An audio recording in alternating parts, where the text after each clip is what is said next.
Yeah, so the aim of today is to provide you with an overview of the Marie Curie Skłodowsky-Curie Actions Staff Exchange Program, a little bit about how the program works, what the eligibility rules are, and I'll also talk a little bit about how the funding works. I think it's quite important for this scheme in particular to understand the intricacies of the different mechanisms for funding and the way it's linked to the actual secondments themselves. And I'll explain all of that as we go through. And then and so we'll have a time for a question and answer following this. And again, if anything comes up after the webinar, I'm always very happy to help. And please don't feel free to contact myself or through the Your Access Worldwide office in China, and we'll try and help you as much as we can. I did just want to give a very quick overview of who I am and kind of the organization that I work for, i.e. why I've been invited to present today, and then a little bit about the UK situation, as I understand that probably a lot of people are very curious about the UK's participation within European funding programs and how that works. So a little bit about myself. I am one of the two UK national contact points for the Marie Skłodowsky-Curie action, so providing day-to-day support for all things related to Marie Curie, kind of from what information about the individual funding elements provided through Marie Curie, all the way through to project implementation and anything that you can think of in between. But in addition to that, I am a senior European advisor at the UK Research Office based in Brussels, and we really aim to maximize the UK's participation in Horizon Europe through our subscriber-based model.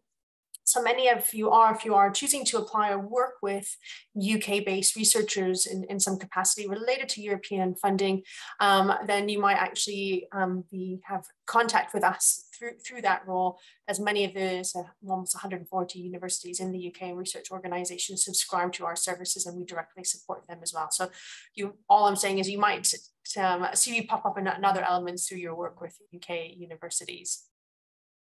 So this hopefully leads quite nicely on to kind of very quick overview on the UK's relationship with the EU, because I really do want to focus on the staff exchange call.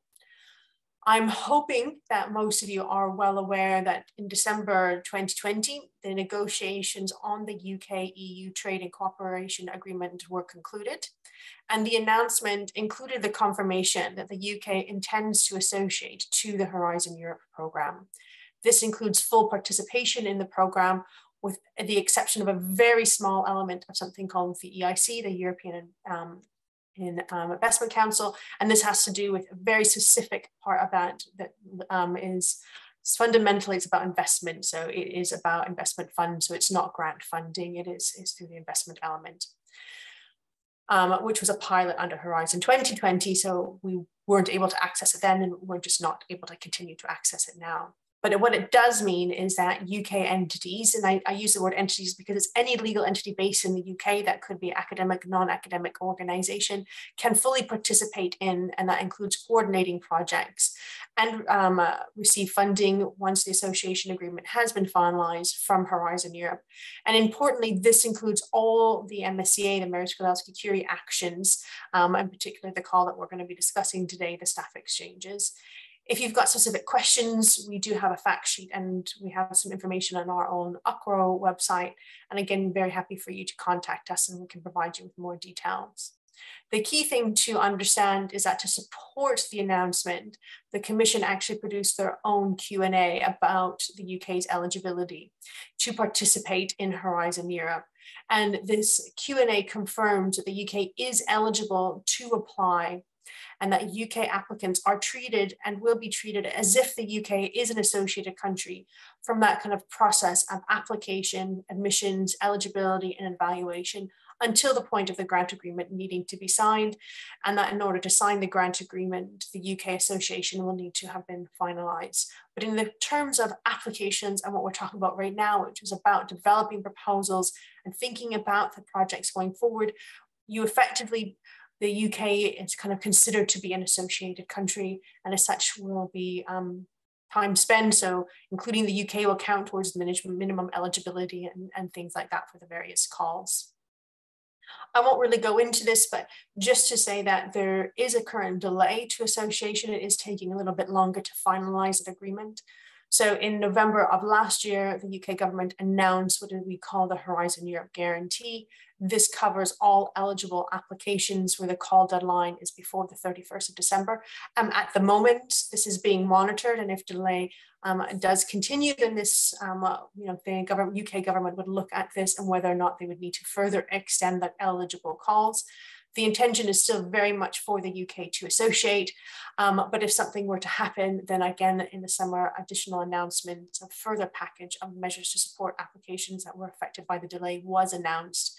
And these additional measures would only come into force if the UK chose, if there was a decision that was made that the UK would not go forward with association.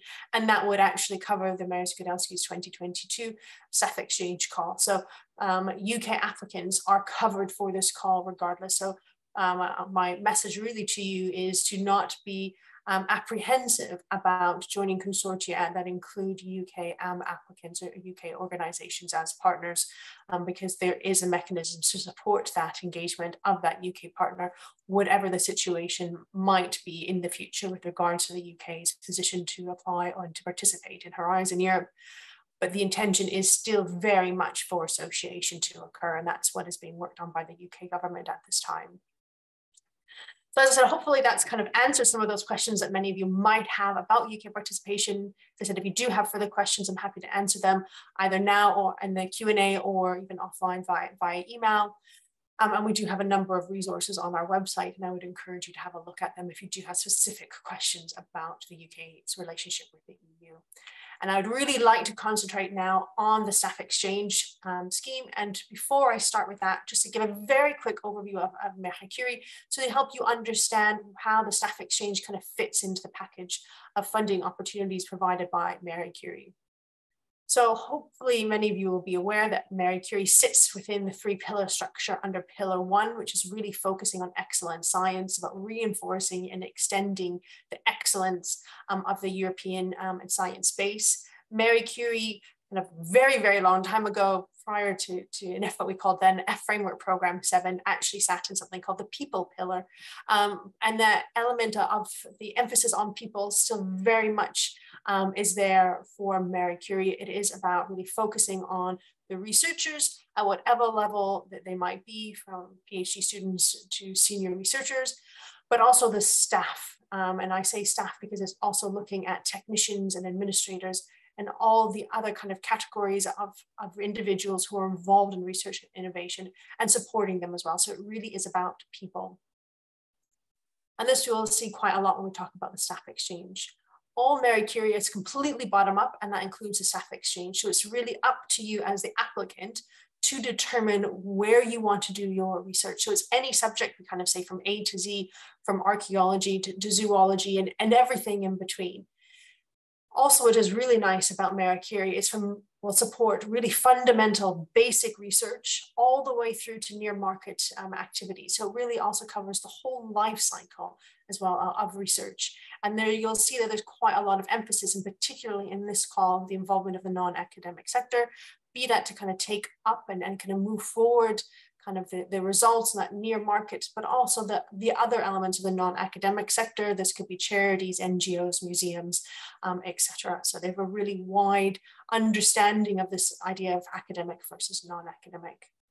Within Marie Curie, there's a really strong emphasis on what they call the 3I approach to mobility. So that's interdisciplinary, intersectoral, and international mobility. And the staff exchange covers all 3 of those. So it really, again, is a really good tool for addressing the 3I approach to mobility. I mentioned it already, but people, it's about enhancing the skills of the people behind research and innovation. As a scheme, Marie Curie in general, it's really gender friendly and inclusive. So, and really promoting equal opportunities in the research context. And there's a strong element on dissemination and public engagement and engaging with the public. And just a little bit of a shout out for those of you who might not be aware. This weekend is a Researchers' Night. So this is one of the public engagement activities that actually funded through Marie Curie. It is last weekend of last Friday of September every year. They do a big public engagement event where a number of projects all over Europe involving international partners as well really showcase the research that's been funded not only by the European Union, but also by national funders. Many of the events are online, and I would encourage you to have a look. They can move some really exciting, interesting ways as well of not only exciting research, but of engaging with the public. So I encourage you to have a little look at those. And one thing I want to kind of highlight here is also about fostering innovation and developing an entrepreneurial mindset. And this kind of links to this idea of kind of near market and intersectionality and approaching this research in an interdisciplinary, intersectoral manner. Just some key figures just to kind of give you an indication of how big Marie Curie can be. So in Horizon 2020, so the last framework program, over 65,000 researchers were supported and engaged in Marie Curie activities. Over 8,000 joint public peer-reviewed publications, over 4,000 private organizations were involved. We had over 800 patent applications. There was a lot of satisfaction on training and transferable skills, and we'll talk about what that means in terms of staff exchange going forward. So again, this is quite a big scheme overall for all of Marie Curie. It has a lot of support within the community as well for the actions and for those involved. So I keep talking about actions because there are 5 key actions, so i.e. schemes which they fund, and we will be talking about one of them, the staff exchanges, which is about promoting innovative, international, and intersectoral and interdisciplinary collaboration in research and innovation. So we'll go ahead now and really just talk about the staff exchanges. And I've just, for those of you who want to start searching for it on the Funding and Tenders Opportunity Portal, this is the call ID for this year, the 2022 call. So the staff exchanges is really about developing an idea of you have a collaborative research and innovation project that you as a consortium will come up with on your own. You'll have clear research objectives, a clear overall research aim, and you actually achieve that aim and undertake those objectives through secondments. You will do other activities as well, but the key element for implementation is the secondment itself. It's really there to build new, but also to help to develop existing networks and collaborations. So it's a really good tool if you're thinking about further down the line, either looking at other Marie Curie actions such as the doctoral networks and PhD program, training program, or some of the collaborative projects under Pillar 2. So it's a really good tool to help to develop that network to enable you then to be in a better position to apply for those larger pots of money. It's really about increasing global cooperation and increasing those collaborations between sectors, and that includes SMEs. There's a large element with this secondment is about knowledge transfer. And that's not just between the organizations that are involved, but also the individual researchers or other staff members that are also involved. And it's really about building these long-term sustainable collaborations. You'll be looking at developing research and transferable skills for the staff involved, supporting long-term employability, because you're ensuring that those researchers and other staff members that are involved are getting the right skills that they need to have a long-term employability in whichever sector they might like to do that going forward. I already mentioned that the 3 I's of mobility, and again, this really is encouraged in this scheme. The staff exchange, like all Marie Curie actions, funds basic research through to the near market activities across all sectors.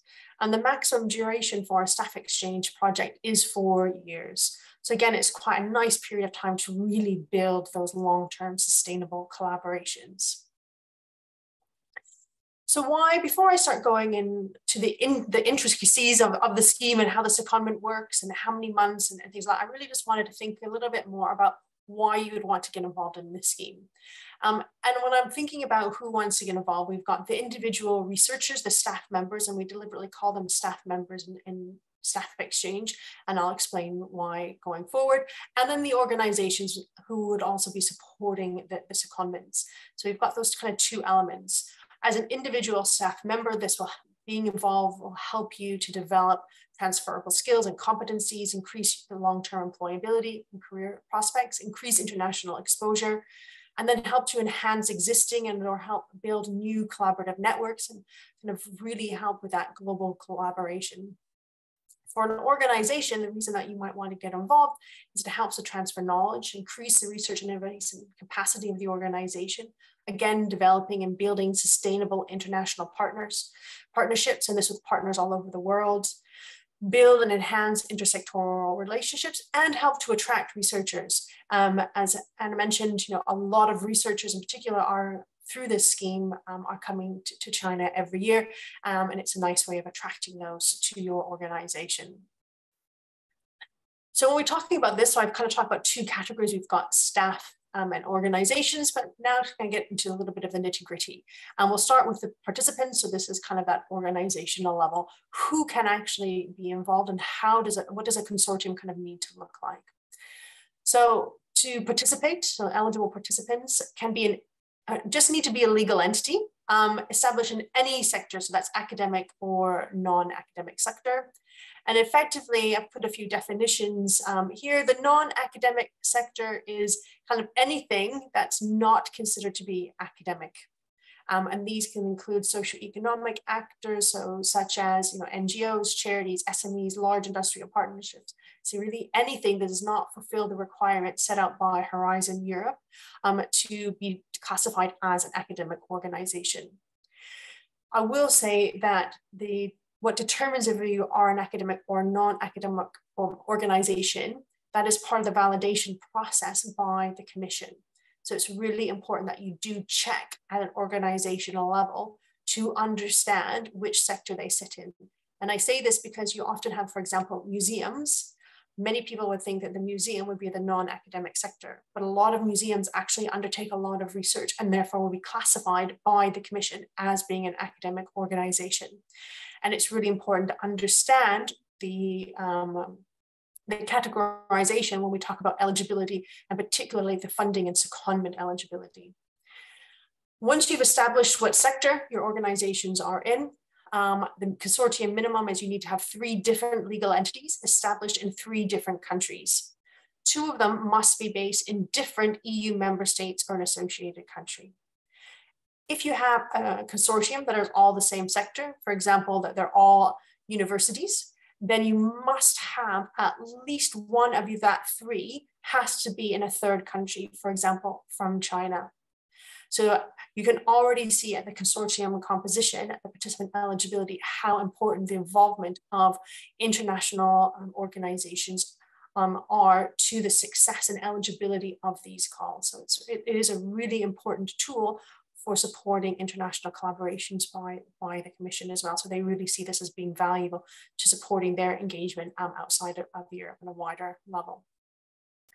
So I do realize a bit, but just to reiterate, if you've got a consortium of all the same sector, then you have to have at least one from a third country. But if you do have a consortium already that includes different sectors, then we would still encourage you to include partners that are from outside of the EU, i.e. from a third country. So that's the consortium. So just a few kind of to continue on. We often get questions about what does a typical consortium look like? How many partners should I have? Is there an optimal number? Do they have to be from certain countries or certain geographical areas? And the answer to all those things is no, there's no typical consortium size. We see everything ranging from the absolute minimum of 3 up to kind of more than 20. I would say once you're kind of getting more than kind of 10, it gets a little bit more I wouldn't say complicated, but you need to have a lot more thought into the project management. Particularly if you're looking at over 20, it does get very complicated and keeping track of all the secondments. So the recommendation is really between 6 and 10. But again, it's about the need for your individual research project. When we talk about third countries, they are called associated partners as part of the consortium composition. So you have beneficiaries, which are located in an EU member state or associated country. And then you have associated partners who are located in the third country. There's no limit on how many or how few third country partners that you can have within your consortium. Again, it's really based on the need of your project, but it really should be in line with the kind of project size. So you wouldn't want to have kind of, in a consortium of 10, only having 2 EU member states in a associated country and then having everybody else in the third country. That wouldn't necessarily be reasonable and in line with the project size. So again, it will also have a lot of implications if you have a consortium that is very heavy on third country participation with regards to funding and how that would actually work. So just to kind of clarify though, what other than physical location, i.e. geographical location, member state or associated country versus third country, are there any other differences between being a beneficiary and associated partner? And what you can see here is in reality, there's no difference between being a beneficiary and associated partner. The only difference is for associated partners, there's some specific rules about being eligible for funding from the Commission, which I will get into in a couple of slides. So I keep mentioning this thing about secondments. So one of the key things, as I mentioned, is that the project is implemented through secondment. So what is a secondment? How does a secondment work? And how does the secondment I kind of mentioned links to eligibility of funding? So how does that actually work? So just to start, this is actually an image taking from the guide for applicants produced by the Commission. So this is not my own image, just to let you know. And this is kind of, it gives you an indication of not only the composition of the secondments, but actually to do with what is eligible in terms of funding of those secondments. So third country participants from low to middle income countries are automatically eligible for funding from the European Commission. Other third country participants, such as yourselves from China, will need to provide your own funding to support seconded staff, either through kind of your own means within your organization, or if there might be some national funding available. And then I would encourage you to look at that as well. Effectively, you can have an academic organization to a non-academic organization eligible for funding. You can have a member state, so those located in member state, a member state or associated country who's going to an organization in a third country, that would also be eligible for funding. Also, if you have an academic organization, so sector to same sector to same sector, so we would call those interdisciplinary secondments, are eligible, but they have to be a maximum of 1/3 of the total secondments that are undertaken. And this is new for Horizon 2020, sorry, Horizon Europe. It was not possible to have interdisciplinary within the same sector secondments under the RISE project, under Horizon 2020.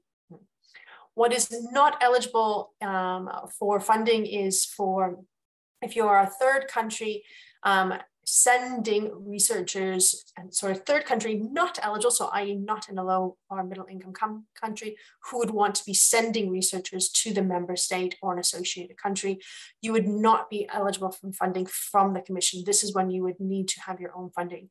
But as an organization, China, anyone sending researchers to you, so be that from a university or non-academic sector partner, from an EU member state or an associated country, they would be receiving funding from the Commission to come and spend time with you within your organization. While they are with you in China, they will have research costs. And there is funding for those research costs would be covered by the Commission. How that would work would need to be arranged between you and the sending organization. So you would not need to incur any additional costs by hosting those researchers on secondment. The only cost that you would need to cover would be when you wanted to send staff to a partner, to one of the beneficiaries in the member states or associated countries. I realize it's a bit confusing, but hopefully this has been a little bit clearer, and I'll just recap.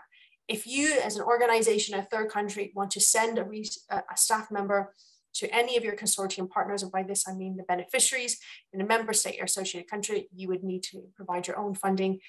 But to receive any researchers from a beneficiary, then they will be funded from the Commission, and any research costs that they would incur while you were hosting them would be covered as part of that funding that they would be bringing with them on their secondment.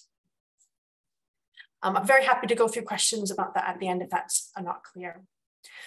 So what is an eligible secondment? Because there are certain rules that the individual secondments need to meet in order to be able to be, for those that are being funded by the Commission. First of all, not only does the secondment have to meet specific eligibility criteria, the staff member being sent on the secondment, i.e. the secondee, has to meet certain criteria. And effectively, it's quite simple. They need to be considered to be staff members of the organization that is sending them. And you need to be able to demonstrate that they are under the direction and instruction of the organization that is sending them for the duration of the secondment, that they've been actively engaged in or linked some way to research and innovation activities at that sending organization for at least 1 month prior to them going on secondment. And that's 1 month full time. So for those staff members who might be working part-time, it would be the pro rata amount. So if they normally work to 50%, they for 1 month, and they would need to put in 2 months before they could go on secondment to make that the full-time equivalent of the pro rata amount. They need to have, and it's really crucial, the appropriate experience to undertake the activities while they're on secondment. And while they're on secondment, they must work full-time, even if their normal working practice would be to work part-time. So when we're talking about staff, it's quite a wide category. It can be PhD students, it can be technical staff, it can be research assistants, it can be postdoctoral researchers, it can be really senior researchers, it can be managerial, it can be administrative staff. It is the staff that's required by your individual project to do the work and who has the appropriate experience and expertise and knowledge to undertake the activities that will be required of them while they're on a secondment. You can't just send someone if you realize, oh no, I've got a bunch of person months that need to be completed. I'll find someone and send them. It doesn't work that way. They have to have the skills. So again, as a receiving organization, you should have the confidence that the people that are coming to you will be highly skilled and knowledgeable and have the expertise needed and be able to bring that knowledge with them to your organization. So how can you as a third country kind of be involved in the hosting of secondments? Well, as I just said, you can host secondees, you can send staff on secondments if you've got funding, you could provide other training and networking opportunities. So this is a collaborative project. You will have project meetings. You might even have, I mentioned this element of training and career development. They might be the decision across the consortium to actually hold network-wide training activities or other kind of seminars or conferences, and you can be involved in all of those activities. You could contribute to advisory committees or project boards, otherwise participate in whatever other network-wide activities are needed and necessary for your individual research and innovation project. You could even just participate as a key stakeholder or end user, provide background or other resources. So you can do quite a lot, even if you decided not to actively engage in the secondments themselves or through the secondments and as a full kind of otherwise as a full member of the consortium. So I did mention already a little bit about the secondments also having a role. So just a few things, key features about the secondments. The secondment must last between 1 and 12 months. And after 1 month has been completed, then any funding after that for those that are a recipient of the EC funding is pro rata. The secondments can be split into several stays with one or several beneficiaries or associated partners. So you could have a researcher, say from the UK, who goes and spends 1 month with a German partner, and then another month with a partner in Spain, 1 month with a partner in Japan, 1 month with a partner in China, and kind of add all those up until they get to a total of 12 months. And that's how the kind of secondment pattern could work, or any kind of combination thereof. You can also do very short split stays of 1 week. I'll have a little slide that kind of explains a bit more about the short stays in a second. I already mentioned that the staff members must work full-time while they're on the secondment, even if normally they would only work part-time. And it's really important to understand that this might mean that there are some changes in the employment contract or supplementary employment contracts that need to be incurred during that period of secondment to allow them to work full-time while they're on the secondment. There must be an inbuilt return mechanism. I mentioned this idea of transfer of knowledge. So not only are they transferring knowledge from the secondee goes on the secondment to that secondment host organization, but while they're there, going to be learning skills and expertise and additional knowledge. And the expectation is that they must bring that back with them to their host organization. And again, as I mentioned, this is a really important element, the knowledge exchange element of the staff exchange. So what is as I kind of to go through this again, because I do recognize that the secondment pattern can be quite complicated. So a secondment can be from a member state or an associated country. to a third country institution in any sector. So there's no limitations when you're going from member state association to associated country to third country. It can be from an academic to a non-academic institution in a member state or associated country. It can be from a non-academic to an academic organization in a member state or associated country. It can be from a third country institution to a member state or an associated country in any sector. If it is between the same sector within member states or associated country, then it must be interdisciplinary. And that can only be a maximum 1/3 of the duration of the total number of person months to which is being requested. And the person month is effectively the number of secondment months. As I said, the secondment must last between 1 and 12 months. So they measure everything on the number of person months, i.e. the number of secondment months. So this is just to kind of explain this idea of the split secondment a little bit more.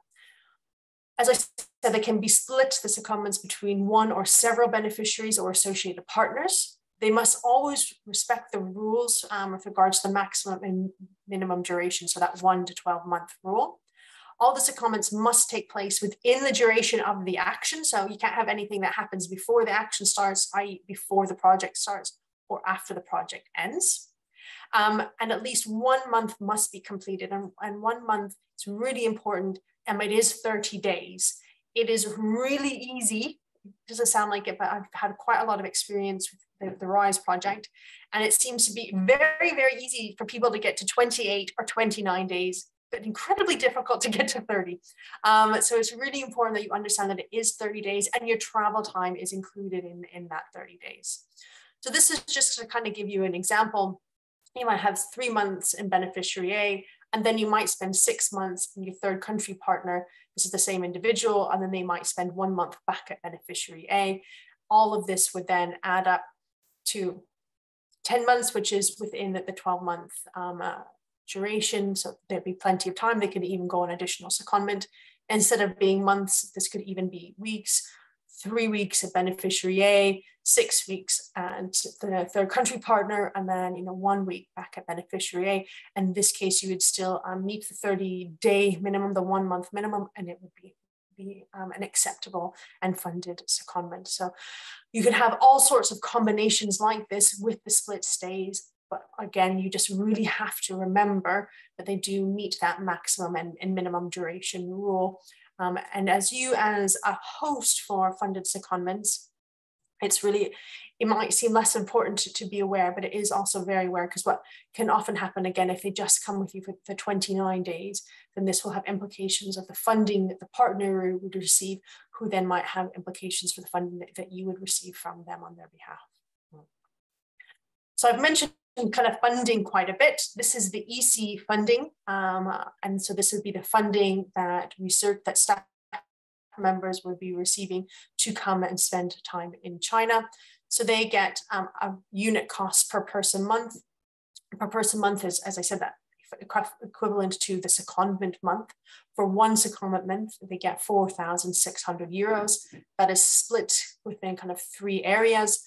Direct costs to the secondment to cover the additional costs of the secondment itself. As I mentioned, we use this term staff member quite deliberately. Not only is it all inclusive of all the different types of personnel that can be sent, but it is important because as staff, they already have a salary. So they will retain their salary that they are being paid from the sending organization while they go on secondment. The 2,300 is to help with the travel costs, subsistence, accommodation, all the expenditure that they will have for personal expenditure while on the secondment. They have 1,300 for research training and networking. As I mentioned, they will have research costs while you're hosting them. This money is there to help offset that costs during their secondment. And then management and indirect costs, these typically stay with the sending host organization to help cover their costs of administration related to sending their staff on secondment. But under negotiation, it could be that, particularly if you've got someone staying with you or quite a few staff members that are coming for 12 months or a large number of them, that it will be part of the negotiation is that you could then ask for some of the management and indirect costs, as well as some of the research training and networking costs. Some countries are very expensive. So there's a lot of flexibility given. So in some cases, we are aware that either some or all of the management and indirect or the research and training and networking costs are actually lumped together with the staff member unit cost to help offset the high expense of going to those countries. And so this is something, as I said, that just needs to be discussed. And I would encourage you to have the discussions about how the budget would work as a hosting organization with the sending organizations, even at the proposal development stage, so that you are very well aware of what the expectations on both sides and that they're well aligned. If you think you should get everything and the beneficiary thinks, oh no, we're going to send nothing, and obviously, and that has not been discussed, and then it comes to project implementation, that can cause a number of difficulties in successful implementation of the project. So I would say it's really important to have these conversations about the budget and how that money will or will not be transferred through, and how much and at what kind of intervals as a secondment host organization. As an associated partner, as a third country, you will be required to provide a letter of commitment. There is a template that is provided in the proposal itself. It's not a super detailed template, but it will give you the basis. The idea is that this letter should confirm the real and active participation in the project. So it should go a bit more beyond we're willing to host someone, but to really outline the activities that you will be doing and the support provided, particularly, for example, the networking opportunities or the resources and infrastructure that you might be providing as part of the project. So there are some general guidelines. I will say that our experience, they can take a lot of time to get signed. Depending on your organizational structure and governance, it might be that you do need someone very senior to sign off on these letters. So I would encourage those of you who know already that you're going to be involved in the project or are thinking about being involved in the project, once you have that kind of commitment within the organization and the consortium structure kind of established and you're starting to write the proposal, I would encourage you at that stage, that really early stage, to find out and start getting the letters prepared. And I say this because the failure to include a letter could either mean that the whole proposal is rejected for not meeting the eligibility criteria, or the associated partner that has not provided the letter would be excluded from being able to participate. So they would need to find a new partner to take on that role that was originally foreseen in the proposal by the first associated partner, who was unable or did not provide, for whatever reason, the letter of commitment. So they are really, really important and integral to the success of the application. Because the issue that you'll find is if the associated partner who didn't provide the letter is therefore excluded from the proposal, it can make it really difficult for the evaluators to understand and to evaluate, because large chunks of the proposal will have to be disregarded wherever that associated partner would be involved. So you can see how, in terms of evaluation criteria, this could make the proposal less successful overall. Just a little bit more about the staff exchange. A few kind of policy related elements I think are really important to highlight. One is the guidelines of supervision. While the secondee is being hosted to your organization, you will have to put into place dedicated supervisory arrangements to support them while they're kind of based with you, be that for the 1 month, 12 months, or anything in between. Because of the important role that supervision plays in the success of the project, the success in the transfer of knowledge, and the success of the time spent by that staff member within the organization, the Marie Curie developed a non-exhaustive list of recommendations. So this is not a requirement. It is a best effort that they would like them to be implemented, but it's really for you to consider as well and to think about how you can put many of these things in place. They don't necessarily need to be written into the proposal, but it's something to think about for when the staff member comes to your organization. It emphasizes, these guidelines emphasize the importance of training and professional development, also of the supervisor. So this is also one of the benefits of being involved as an individual, actually receiving the Santi is there's an emphasis on you as a professional, also continuing your development and gaining additional skills as a supervisor. Again, helping your long-term career employability and career development. And then also the guidelines emphasize the need for transparent procedures if things don't go quite very well during that kind of relationship of supervision. And there's also direct reference to what we call the Marie Curie Green Charter, which is a nice segue to what is the Marie Curie Green Charter. Again, it's a set of guiding principles. It is not a requirement to sign up for, but you will need to talk about in the proposal kind of how you will, at a project level, intend to address kind of these elements of the European Green Deal and the Marie Curie Green Charter. It's about raising awareness and encouraging best practice and empowering, we call them fellows, so the researchers or staff members that are involved in the MSCA funded projects. Making sure that they have a good awareness of environmental issues, they understand and help to set out procedures and practices to reduce the carbon footprint of the Marie Curie project, which might seem quite ironic when I'm promoting a scheme which is all about physical mobility.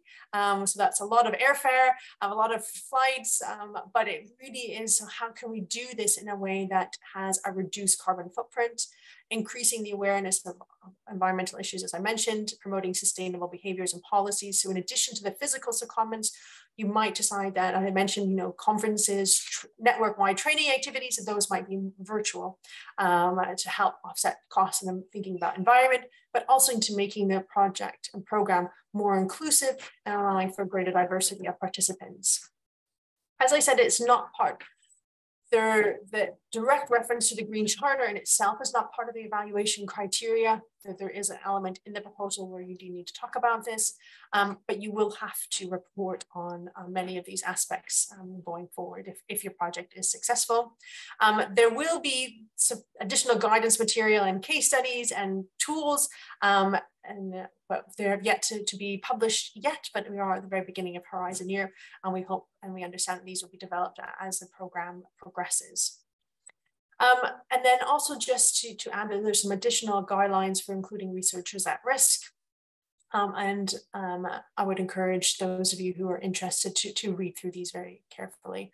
And just to say that all Marie Curie applicants and beneficiaries are encouraged to take measures to facilitate the participation of researchers who are at risk in Marie Curie funded projects. And then just a few little reminders. The call has yet to open, but very, very soon. So the 6th of October is when the call will be open. At that point, you'll be able to download the more up-to-date version of the proposal template, of the guide for applicants, and additional guidance that may be produced by the Commission. The deadline is March 2023. So you have quite a long time. I mean, it feels like a long time, but at the same time, it feels like it's just around the corner to really develop and work on the proposal. I would encourage you not to wait until the last minute. These are a fair bit of work, as you can imagine, to put together. So I'd really encourage you to start talking to your partners now about the possibility of developing a proposal. Just to say that we, as almost all of the national contact points across Europe, will be holding dedicated events really going into the nitty-gritty elements of proposal development. And so if you are involved in putting a proposal together, they are generally open to anyone to attend. We will be having ours in a few weeks for primarily targeting those in the UK, but again, it will be open, it will be a webinar. If people are interested, and we can provide you with the details, and we'll go much, much more in detail about the specific elements of proposal development. Once the proposal has been submitted in March, you have a few months to wait. We expect that applicants will be notified of their success in roughly June 2023. This is based on the normal kind of timeline. And then the grant agreements would be signed in November in 2023.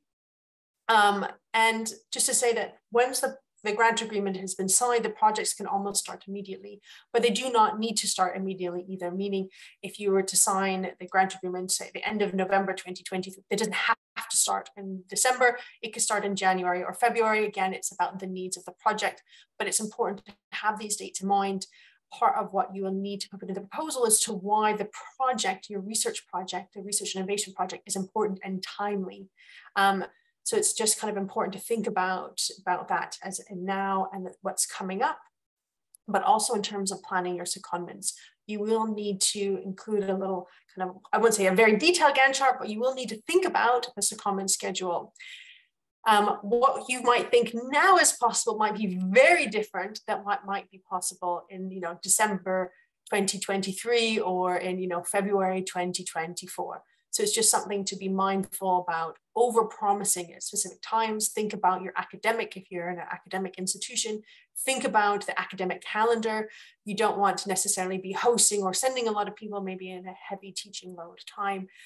So it's something just to be mindful of. The Commission is quite flexible in some ways of kind of moving secondments from the original proposed schedule, but it will have a knock-on effect to the whole project running and the meeting of deliverables and milestones, depending on how it's set up. So you don't want a lot of fluctuation. So it's really important to be very mindful when you're thinking about the secondment schedule.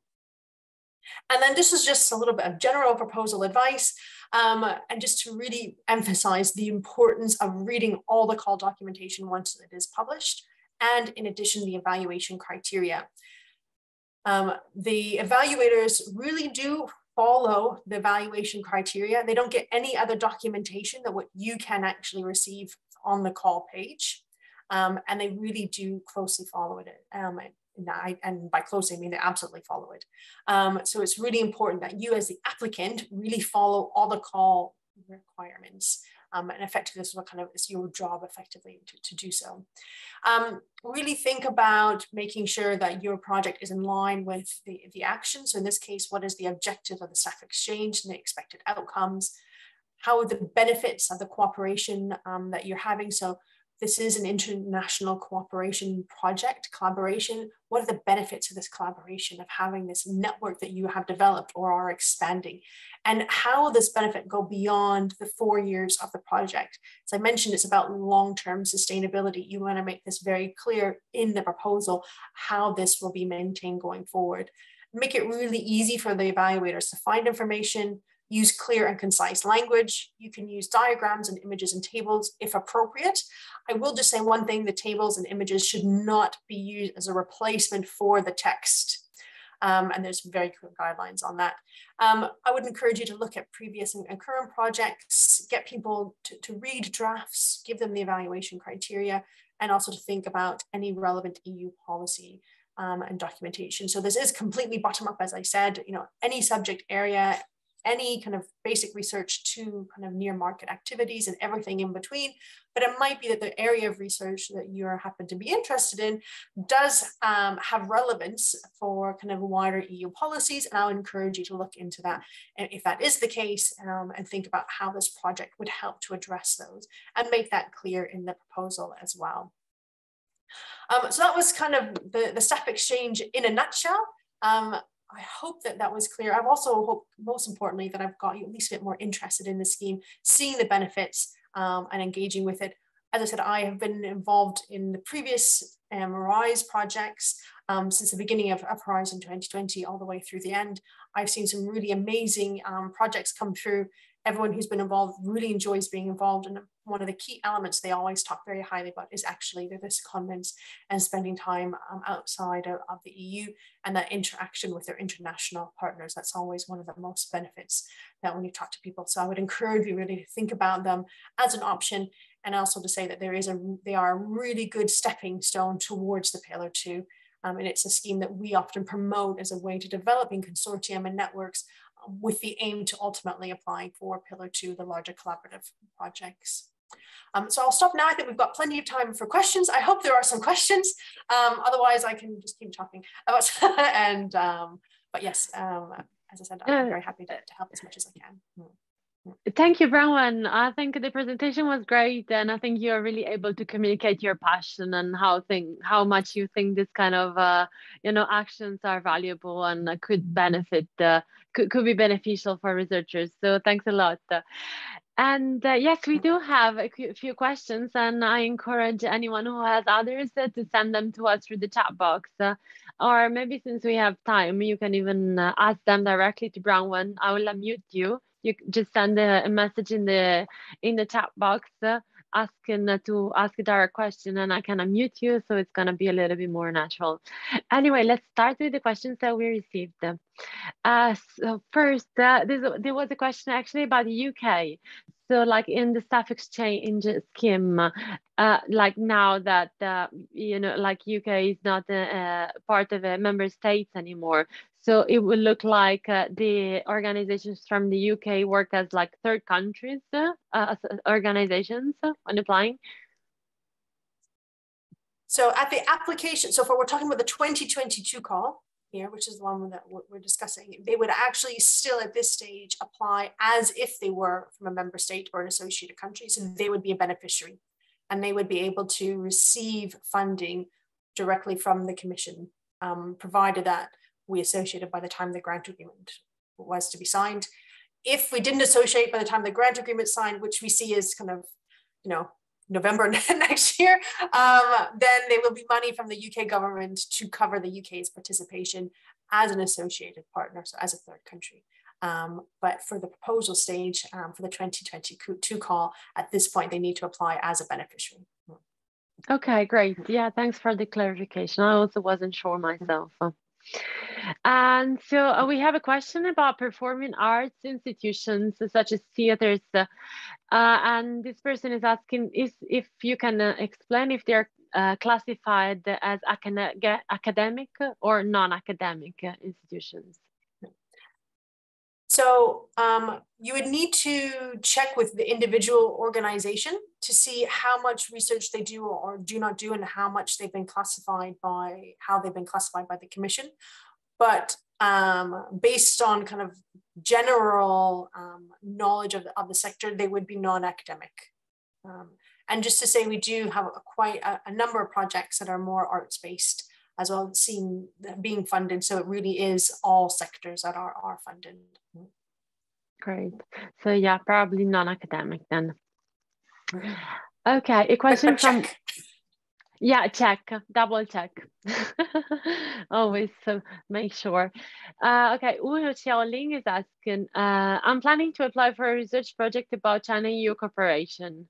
Can I go back to China and spend several months there to conduct relevant research? So I guess it's a yes. Did you get the question? Yeah, I do. So I'm assuming you are a Chinese national who is at the moment not based in China, but would like to be going to sign on a secondment effectively. And yes, there's no nationality requirement. So unlike, for example, the doctoral networks or the postdoctoral fellowships, there is no mobility rule. It's just about the sending and receiving organization. So yes, you could be a Chinese national based in the EU member state or associated country, and then go on secondment to China. Yeah, and anyway, even if you are a Chinese national that is currently based in China, part of an organization that will will be part of a consortia, then you will be able to spend a secondment in a European organization and then go back to your organization in China. That also always comes to the question of the funding, but from your side, because it's not going to be funded by the EU, right? But both cases, it's possible to go back to China. Okay, let me see. We received some more questions. Okay, there's this person, Ines, who is asking to clarify. A cooperation between Great Britain, Europe, and China would be possible. Is it right? For example, Cambridge, Leipzig, and Beijing universities or organizations. Yes, and that would meet the minimum 3-country requirement as well. Great. So I would encourage you to have more than 3. Yeah, I see. Like also, like you can, have a look on Cardis. You go on cardis.europa.eu and you see all the funded projects, so you get an idea of what, as Bronwyn said, we cannot say what a consortium should look like, but most successful projects have quite a few organizations that are part of it. Okay, may I ask if academic association organizations such as IEEE local chapters or IEEE councils count as potential candidate participating organizations? I will need to get back to you on this because you need to understand what the legal status is. And that might sound like a bit of an oddity. I think they should be fine, but we would just need to check. So I would encourage you to either maybe email it directly into any of them, or you can email to myself and we can look into it and then get back to you directly. But we need to look and understand the status of the organization. Great, thank you. So yeah, that needs to be checked. Okay, so Ines is coming back to us and asking, so the more like the largest number of organizations, the better. I don't think that's what you meant, but I let you No, reply. so it's yeah, no, I wouldn't say bigger is always better. What you need to think about is what is the so the needs of your project. It sounds a bit of a broken record, but what do you need for your project for it to be successful? I would say you have to also think about what they are trying to achieve for this scheme. So for example, it is about knowledge exchange, it's about building and developing international collaboration between and intersectoral collaborations, this idea of long-term employability. Some of those elements might be more difficult to clearly demonstrate if you have a very, very small consortium of 3. So that's why I would always encourage you to think maybe 4 or 5 might be better. The recommendation is 6 to 10. Once you start getting kind of over 10, and particularly near 15 to 20, from an administrative point of view, it gets really complicated because you have to be able to, well, basically you report on every single secondment. So the bigger the project, the more partners, the more people going on secondment, the more difficult you could imagine that this could get to monitor. As I said, it's really easy to get to 28 to 29 days if you're just kind of limiting to 1 month. It seems very hard to get to 30. So you can, it's just more administratively burdensome when they start getting bigger. Also, it means that you still have the cap on the number. So what will happen is that you have people going for more people for shorter secondments, or actually you might see there's more benefit in going for the longer secondments. So yeah, so there's really no ideal consortium, but I would say it should be more than the minimum, but not so big that becomes unwieldy and unmanageable.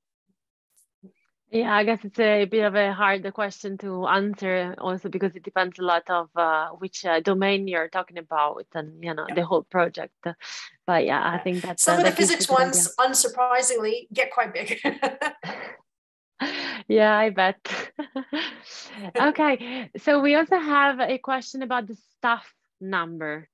So there's Haipeng saying, so there's at least 3 organizations that needs to apply from different countries as a consortia. So how many staff members from each organization could do this project? So I guess could be involved in the secondments. Yeah. So I realized I forgot to put in the slides what's the maximum number of person months. So I will make sure that I don't mind for the slides to be circulated. So I'll amend that before I send them through. It's a total number of person months of 360. How you divvy that between your sending and organizations is up to the project. It should be proportional in the sense that, the consortium, you have to have a justification as to why everybody is there. If you have a consortium member who sends 1 staff member for 1 month over the whole 4 years, then it might seem like, well, why are they there? It might be very well justified why they're there, and then that's absolutely fine. Whereas if you have the other members who, got 12 months, or sending 15 members of staff, again, it looks a bit disproportionate. So you need to think about it carefully. But there's no numbers in terms of how many staff from each organization. Is about the total number of person months that can be requested from the EC. Obviously, if you are sending people and you're bringing your own funding, then those limitations on the EC funding don't apply to you. So it's also kind of, if you think about it as a bit of a benefit, if you're bringing your own monies, you can actually extend beyond the 360 person months that are funded by the Commission. Yeah, okay. So yeah, if you are like a Chinese organization that is part of a consortia and you want to send people on the secondment, then it's up to you and the funding that you are able to get through the co-funding mechanism or the other sources. Okay, a very important question, a very, very, very important point to clarify, I think. This is the question. Only EU or UK partners can be host organizations, or can Chinese partners also can be host organizations? So a Chinese partner can be a host organization from someone who's funded by the Commission. They could also send someone with the co-funding mechanism if they have their own money. an EU member state or organization can both host and send someone, and someone from the UK can host and send someone as well. So I hope that is clear. Yeah, and anyway, like if you receive staff that is doing a secondment in your organization in China, they are funded by the EU or their own organizations, right? And that covers also the cost that you have to host them. So that would be like free, right? That will be covered. Yes, I will say in practice it's not really free. It usually costs a little bit more, but as close to free as you can get. Okay, great. Yeah.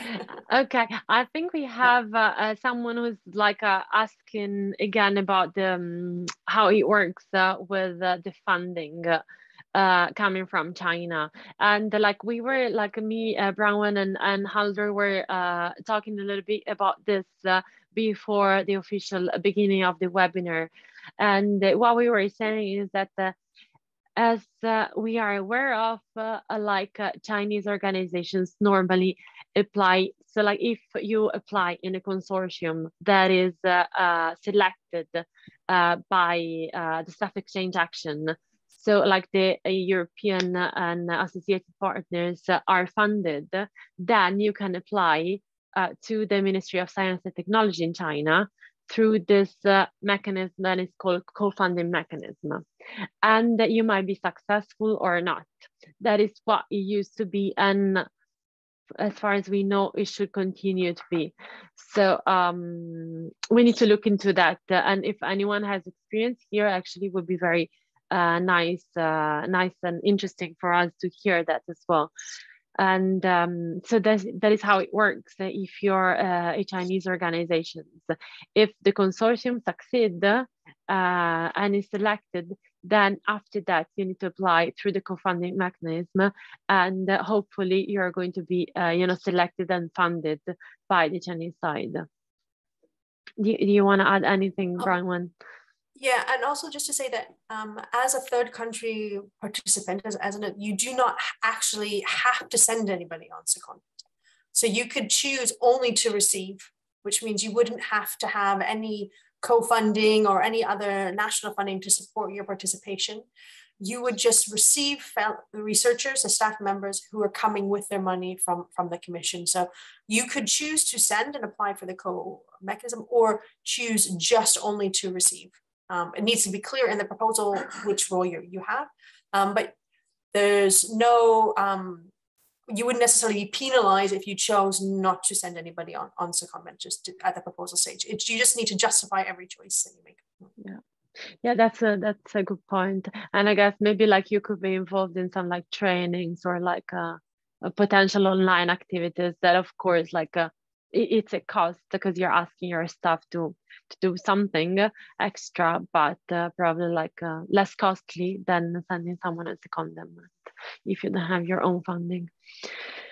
Okay, nice. I don't see any other question in the chat box, so maybe I can take advantage and ask my own question that I hope you will be able to answer to, and it's related to the whole COVID situation.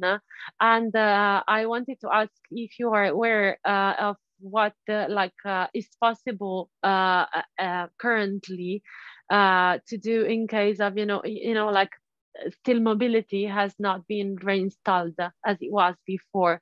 So I think at least at the beginning of COVID, what was possible was to lengthen the extend the length of the projects or postpone the starting of secondments or like some activities. Is it still possible? Yes, so the Marie Curie unit and the Commission are continue to try to be as flexible as possible due to the ongoing COVID situation.